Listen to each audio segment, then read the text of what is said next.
నమస్తే. ఇన్నాళ్ళు నన్ను సపోర్ట్ చేస్తూ, ఎంకరేజ్ చేస్తూ మీ ప్రేమని నాకు అందిస్తున్న ప్రతి ఒక్కరికి కృతజ్ఞతలు. అలాగే ఈ వీడియో కూడా ఖచ్చితంగా మీకు ఉపయోగపడుతుంది. లైక్, షేర్ అండ్ సబ్స్క్రైబ్ చేసి మీ సపోర్ట్‌ని నాకు అందించండి. అలాగే ఈ వీడియో పట్ల మీకున్న అభిప్రాయాన్ని కామెంట్ సెక్షన్‌లో కామెంట్ చేసి తెలియజేయండి. ఇప్పుడు వీడియోని చూద్దాం. నమస్తే, వెల్కమ్ టు అవర్ ఛానల్. నేను పద్మిని. సో ఈ రోజు మనతో పాటు ప్రముఖ ఆధ్యాత్మికవేత్త, ప్రముఖ న్యూమరాలజిస్ట్, ఆస్ట్రాలజర్ తనిష్క మేడం ఉన్నారు. మాట్లాడదాం. నమస్తే మేడం. నమస్తే అమ్మా. ముందుగా ప్రేక్షకులకి శివరాత్రి శుభాకాంక్షలు. మేడం మీకు కూడా శివరాత్రి శుభాకాంక్షలు అండి. శివుడు చెప్పండి. శివుడు అంటేనే బోలాశంకరుడు. బోలాశంకరుడు ఆయన పిలిస్తే పలికేటటువంటి దైవం, అన్ని నీళ్లు పోస్తే సంతోషించేటటువంటి దైవం. ఆయన గురించి ఏం చెప్తాము. అసలు నిజంగా చెప్పాలంటే శివుడు తనకి ఏదైనా బాధ ఉన్నా కూడా తట్టుకుంటాడు, కానీ జనులకు వచ్చినా అసలు ఆయన అంటే జస్ట్ మొక్కగానే వెంటనే ఫలితం ఇస్తాడు. అందుకే అసలు ఆయన దగ్గర ఉంటాడు జనులకు. అసలు ఆయనకి ఏం కోరికలు ఏమి ఇంత పెట్టాలా, ఇట్లా చేయాలి, అట్లంతా ఏమీ లేదు.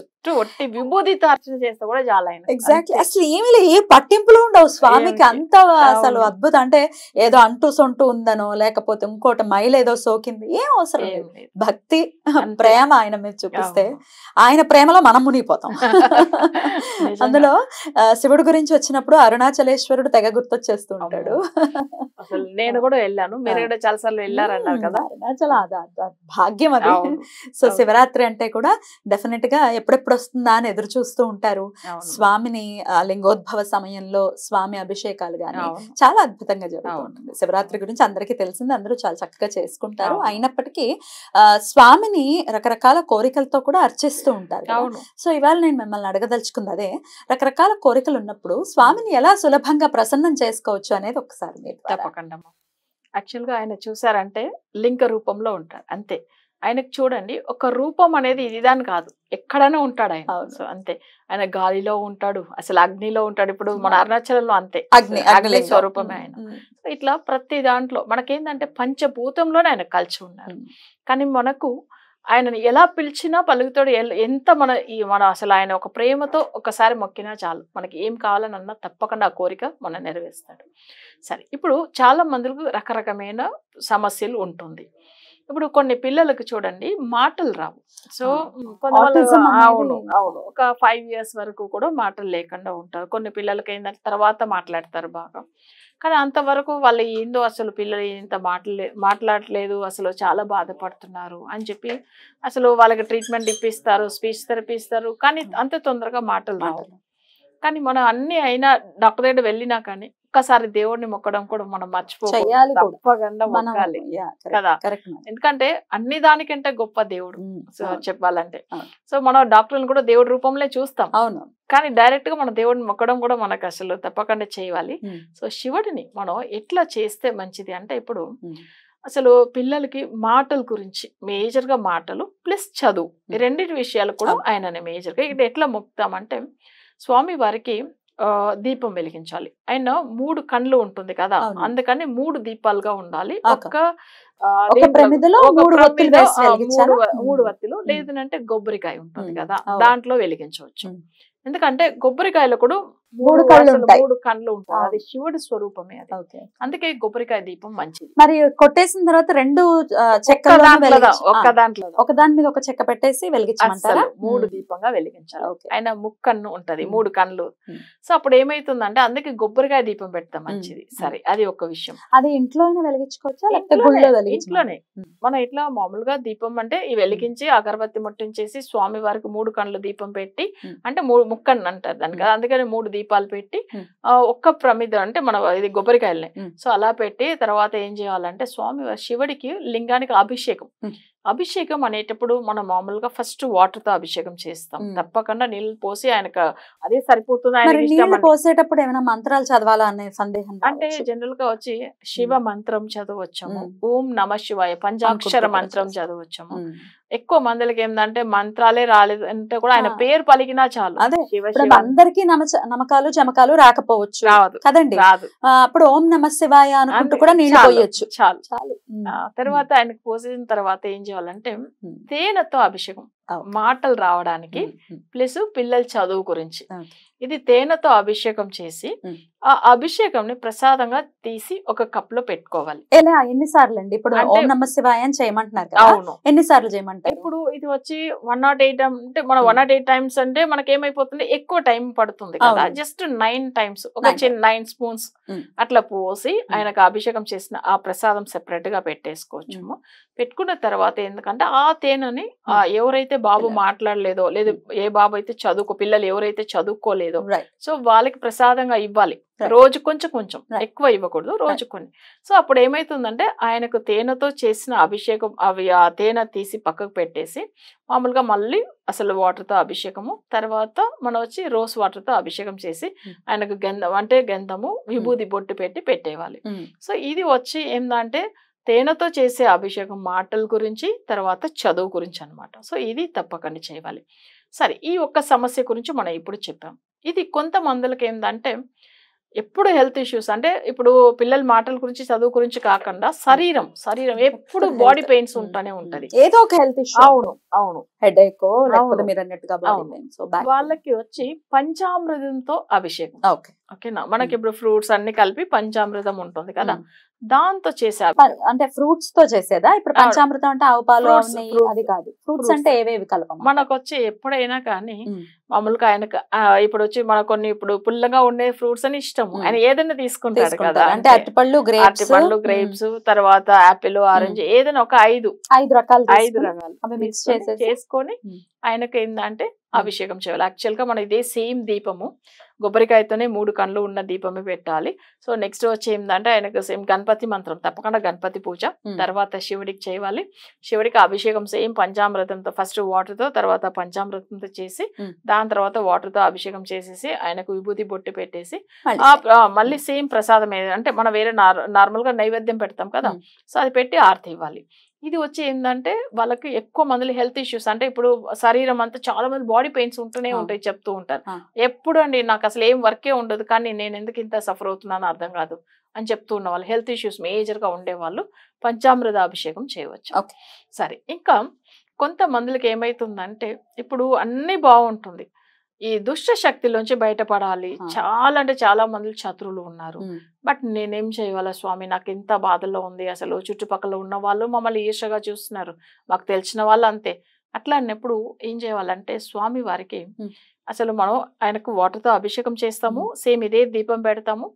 ఆ విల్వ తలాలు ఉంటుంది కదా, అది విల్వం అంటాం. మీరు విల్వం అంటారా? మేము బిల్వం అంటాం. సో ఆ తలం తీసుకొని అందులో ఏందంటే 9 లేకపోతే 18 ఇట్లా 27 అది కూడా ఒక చిన్న దండలాగా చేసుకొని స్వామి వారి చుట్టూ పెట్టేవాళ్ళు. ఎందుకంటే శివలింగం ఆయనకు అసలు వేయడానికైతే వేయచ్చు, లేదా ఆయన ఫోటోకి వేయచ్చు. అలా పెట్టేసి ఆ బిల్వ దళం ఎందుకు మనం అసలు పెడుతున్నామంటే తను ఎంతో పెద్ద పూర్వ జన్మంలో చేసిన పాపము, దానివల్ల కూడా చతులు ఉంటారు ఈ కాలంలో, అసలు అట్లా కూడా ఉంటాయి. సో ఈ పూర్వ జన్మ కర్మ అనేది తొలగిపోతుంది, దానివల్ల ఆ శత్రు బాధల వల్ల సమస్యలు ఎక్కువ ఉంటాయి వాళ్ళకి.